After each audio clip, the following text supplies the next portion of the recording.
Extremely excited about Ms. Lauren Dyer, and she's going to be the new principal at Wood Station Elementary School, and she has an incredible resume and has been at the school already for a little over a year now and loves it and is going to do a fantastic job for us. She was unanimous support of their local school governance team. They said many, many good things about her, and so I just asked her to come out here this evening. Yeah, and thank you guys. I know I have some massive shoes to fill with Mr. Ellis. They're just big. They really are. They are. But I hope to do that, and I do love Wood Station, and I'm grateful for the opportunity. Thank you. Welcome. Go Wood Station! Yeah, and thank you guys. I know I have some So, massive shoes to fill. look at the agenda. Had it for a few days. Did it all look okay with everyone? Not hearing any suggested changes, we will accept the agenda as presented and move to information reports. Yes, sir, Mr. Chairman, the Human Resources recommendations are on the agenda. Review.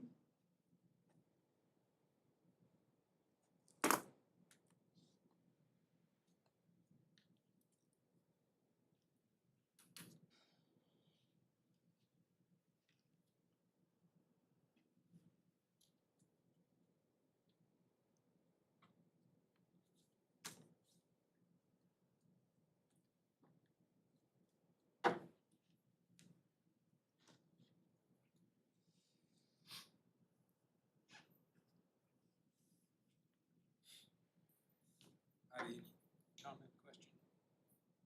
We can find Mr. Mr. Daniel is on his way to Florida right now. Wait, where? Florida. So Who got his cell number? we find him. If he'll answer. Okay, anybody ready to move on then? It's not real long. The student services report is very brief, but it is there for your review.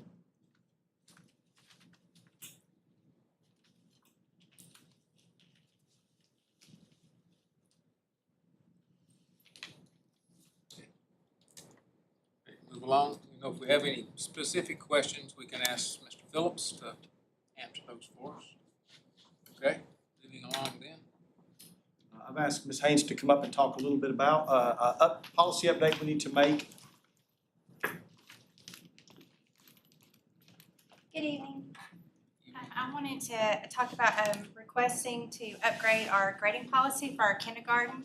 Our kindergarten, we use our G-KIDS, which is our state report for our students for the Georgia Kindergarten Inventory of Developing Skills. And they've updated it to a 2.0, and the performance levels, they have changed. And so I would like to recommend that we update the changes in our policy to reflect the changes with the Reading 2.0.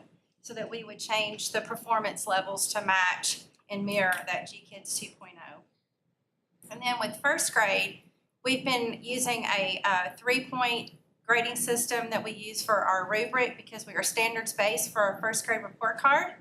And the teachers and the principals, we gathered together and they requested that that rubric be changed to a 4-point to match the achievement levels of the Georgia milestones, and those would be flow from second grade going up through fifth grade as well, so that our first grade would mirror their performance levels as well, since we have achievement levels and milestones for 3, 4, and 5. And so we'd like to change those to match those performance levels.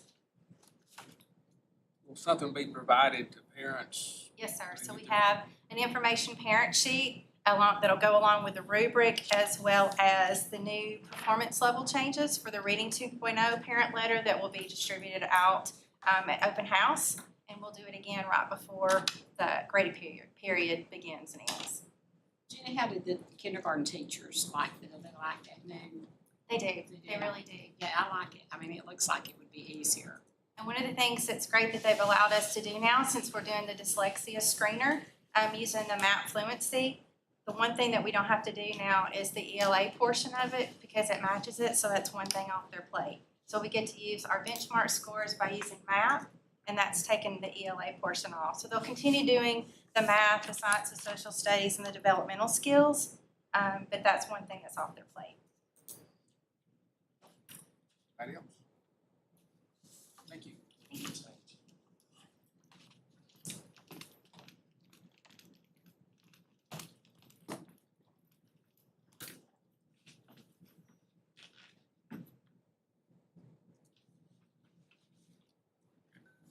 Item 4, Mr. Chairman, the school fundraisers for FY '25 on the agenda. I started looking through them, but it's lengthy. It is lengthy, yes, sir, it is. Single space. It's amazing how many of those we have. Mr. Lusk is here with an East Plus update. Good evening, y'all. How are you? All right. How are Good, you? good. Yeah, excited to give you guys an update on the Boynton project, Phase 1. So we'll scroll through. These pics were taken this morning, so fresh update right here. But there's going to be several pictures of the road expansion around the building to get traffic off of Boynton Drive in front of the school. Talked with our folks this morning at EMJ, and they confirmed that this project, this road here, should be ready for when school opens next month. So we're excited about that. So you can kind of see you're entering on the left side of the campus like you normally would. This is the new part that is just going to go right off what is existing right now, That's loop where all the way the- around. The press box and the one set of stands used to be about right there. About right there, yes, sir. The third Little base utility line. building right there, little press box, third base side of the field, yes, sir. That's kind of the area you're looking at right there, that's right. And of course, now this loops around to the other side that will pick back up at the existing loop. The dirt work that is going there on the left-hand side is the retention pond that they're putting in place to help with erosion and things like that on that ditch on the other side that sometimes affects our campus as well as some of the residents in the yards adjacent to our campus there. So that kind of gives you a little bit of, there's one final shot, I think, of the road itself and kind of gives you that scope of the pond, the retention pond they're working on, along with the back part of the loop coming around there. Then I think the next 2 pictures will be of the addition itself. This is the 16 classroom 2-story addition that we've talked about for Phase 1. So obviously you can see foundation and block work going up real quickly. So there's a picture from this angle, and then the next picture would be kind of more of just completely from So the that's where side the right there. playground used to be. That's right, that's where Barnacle Bay Bay used to was. be, yes, sir, right there. So that addition has gone up rather quickly. And I guess one thing about not having much rain, one of the benefits is the construction has gone very quickly and very smoothly so far. Also, Ms. Gibson wanted to give you an update on the awning project Oh, at LMS. That is starting tomorrow. Oh, good. So that will be ready in time for school to start as well. So it'll be done in 2 separate awnings. One will be a little taller than the other in order to make it fit. But that project will start tomorrow. Good, thank you. Yes, ma'am. Some of us This have is very gonna be- long-term memories of at Boynton, so that's why the question and recognition of where things are. You know the lay of the land very well over there. Yes, sir, for sure. Sorry, I Have we interrupted. run into any issues with the dirt? No. Like at LFO? No, we don't even really talk about that around here anymore, but, no, sir, we have not. Everything has been good up to this point and, not anticipating any of those issues over there. I'm asking because we ran into the same problem for the new hospital. Right. So, And they're not too far away. No, they're from each not. other. But no, sir, in this particular case, with what they had to do, just that little bit of, footprint they needed for the addition, not running into any of those issues. Yes, sir. And remind me, when is this gonna be ready? So this will be ready at some point during this upcoming school year. Kind of targeting, projecting toward March, give or take. Road, Chris, we're talking about that? Yes, and the road for the loop around the school should be ready for school to start in August. So that will be a huge, huge help to our traffic flow and hopefully help with, buses and things like that as well, because it's obviously a very, I guess until all that's finished, the playground will be the small one right there. They'll just have that one smaller playground. it will be the small one right there, but we're also gonna be able to install another one once this road is done and that groundwork is finished. We will then go in and install one some point during the school year, earlier That's than it? later. Yes, sir. That's right. The plans for phase one call for that installation to happen this year. Because they will need an additional place. Anybody else? Questions? All right. Thank you, guys. Appreciate it. Well, I guess that means no East Bosch bids. Number 7, please make sure you read this correctly. Yeah. The mileage increase and bus driver pay for field trips per hour, just as an informational item, we will be increasing that to reflect the increase in driver pay and diesel costs. So it'll be $16.50 on the hour and then $3 per mile for field trips.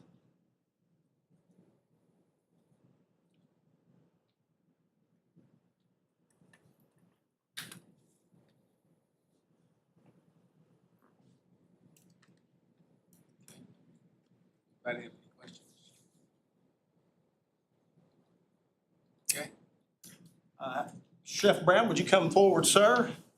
Mr. Brown is going to talk a little bit about CEP, or Community Eligibility Provisions, and Right off excited the top. about that. It does. Good evening. I'm Michael Brown with the Child Nutrition Department. And as Mr. Nick said, I'm going to speak to you about the CEP option, which we use that acronym in the Child Nutrition Office about 100 times a day. So it represents the community eligibility provision, but for our sake, we'll just call it CEP for this talk. The Community, CEP, yes. community, is that like the whole county? No, sir. In fact, we're going to discuss, but in fact, it's per school, essentially the community around each individual school. Okay. Yes, sir. The CEP option, Community Eligibility Provision, is an option made available by the United States Department of Agriculture, who sponsors both the breakfast and lunch program in schools. And it has been in existence for 12 years. We have yet to utilize it in Catoosa County. And this option can be used, as you just asked a great question, it can be used by one individual school, it can be used district-wide, it can be used by a group of schools, which is my recommendation. And also, it is a 4-year cycle, but school systems may opt out of it at any point during the school year. And there is one primary benefit for the utilization of CEP, and that is that both breakfast and lunch meals are offered to all students within a particular CEP school at no cost. In addition to that, families no longer would be required to utilize the meal applications that they currently are. I'm sure most of us are familiar with those. That's the primary benefit. However, with that, and I think it was prophetic, the inspiration this evening where take the benefits with the cost as well. Meal reimbursements are definitely one of the factors we have been weighing with this decision. And meals are reimbursed using a formula based on what is called an ISP. It's the identified student population within a particular school. In school districts, here's the caveat to it, we are responsible for any costs to offset the use of CEP. And I'm going to go into that a little more detail to explain that. So before I do though, I will let you know that this was one of the deciding factors that when I first discussed this idea with Mr. Lusk in the fall during last school year, this was one of the major deciding factors that we found for many school districts. As you can see, in short, the higher the percentage we have of identified student population within a school, the higher reimbursement rate we would receive for meals, breakfast and lunch.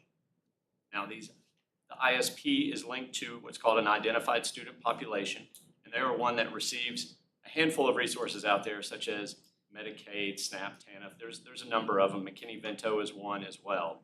So that population percentage is what leads to a reimbursement rate for meal cost.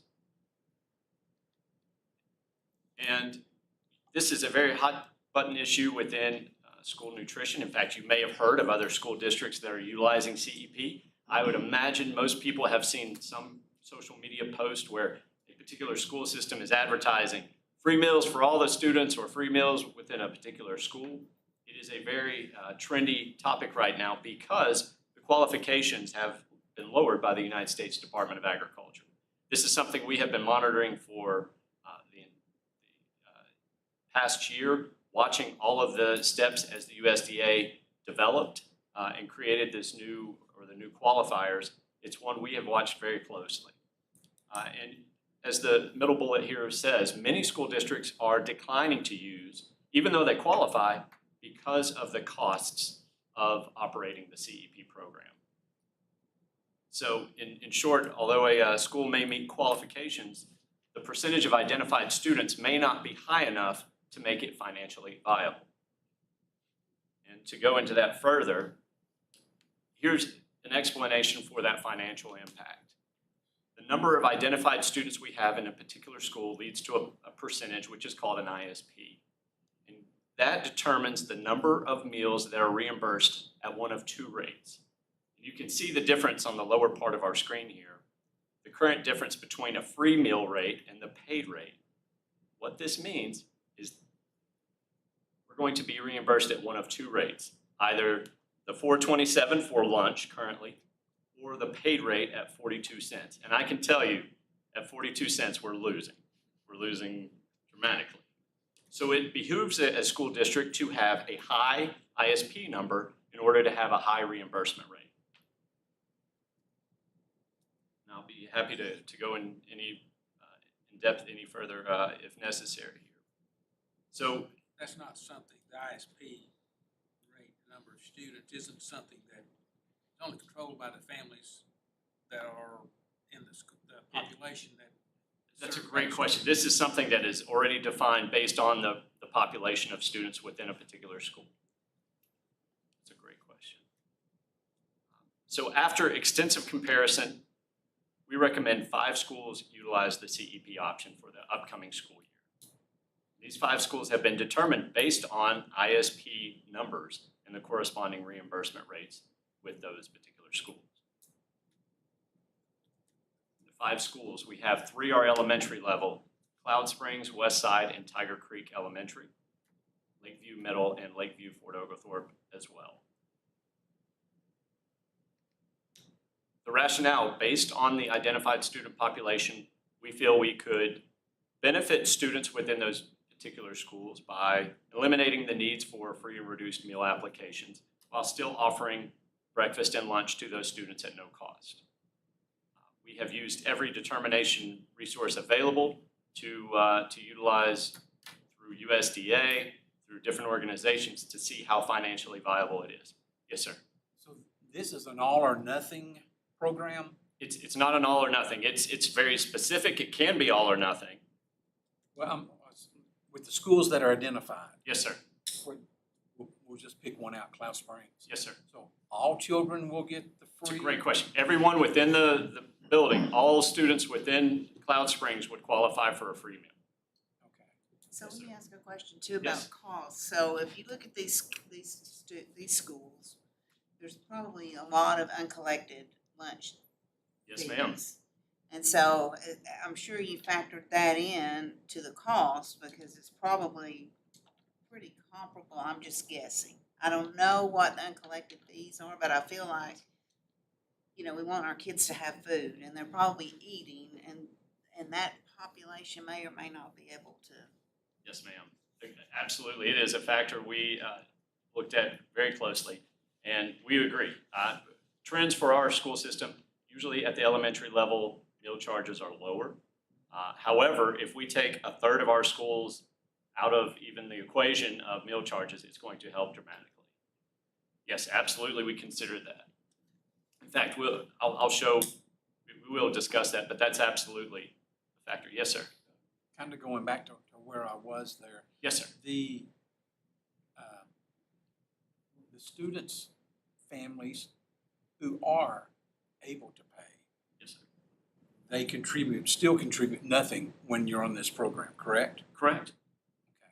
Yes, sir. Now, there is the potential to add additional schools at the end of the 24-25 school year based on the latest ISP numbers within each school. In fact, I would imagine in the future we add other schools to that mix, to the fold of CEP schools. When is it determined if you pass or fail, whether you get the 427 or the 42 cents?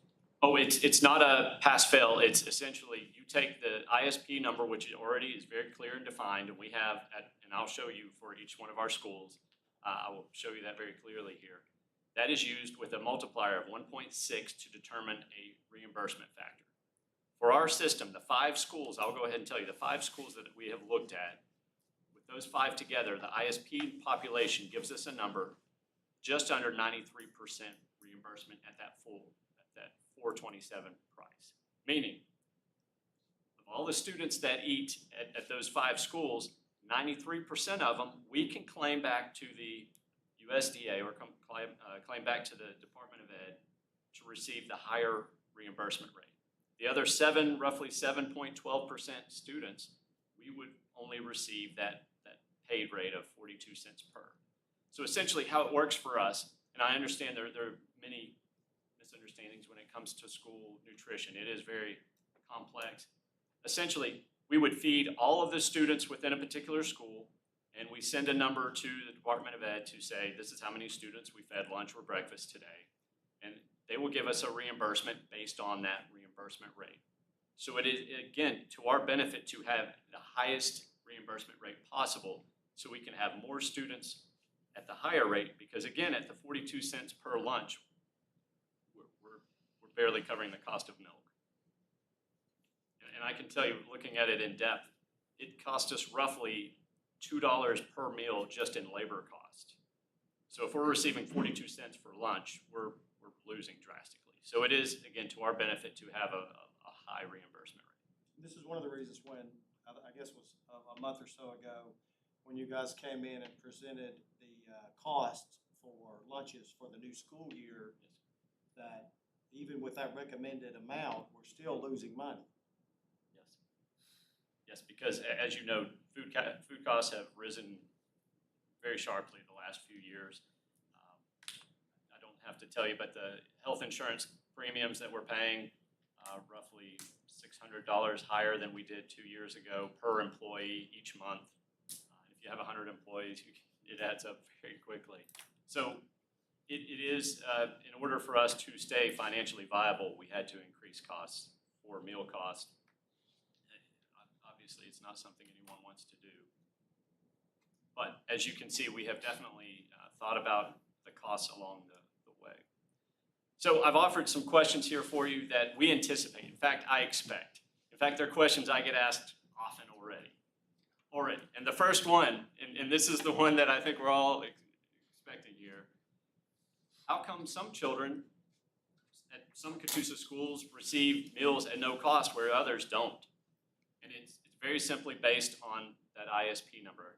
I don't have to use that terminology with families, but to say essentially the free and reduced levels at certain schools are much higher, and they would have the higher reimbursement rate. And to show you this, to illustrate this, here are ISP levels across our school system.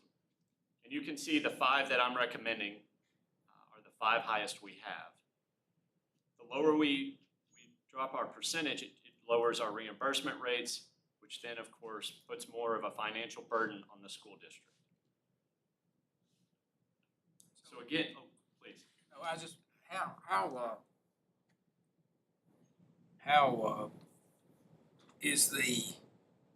is it determined which families are, not words to use, but they're Yes, sir. in the ISP category? Great question. Which families qualify? Yes, sir. Qualify for that. How do they qualify? It's, again, they use a number of the resources, whether it's Medicaid, if there are students that qualify for Medicaid, SNAP benefits, which is Those numbers fluctuate annually. TANF, temporary assistance for needy families. There's a number, or as I said, McKinney-Vento, if we have migrant students within a particular school, it goes to create a number, which is, in our world, we call it directly certified. So those like federal databases. That's it, exactly. Those federal databases, which is why which is how we know these numbers already. I apologize, I don't know what happened here for your. And two, the other schools that are not part of this program, any student that qualifies for free and reduced meals still have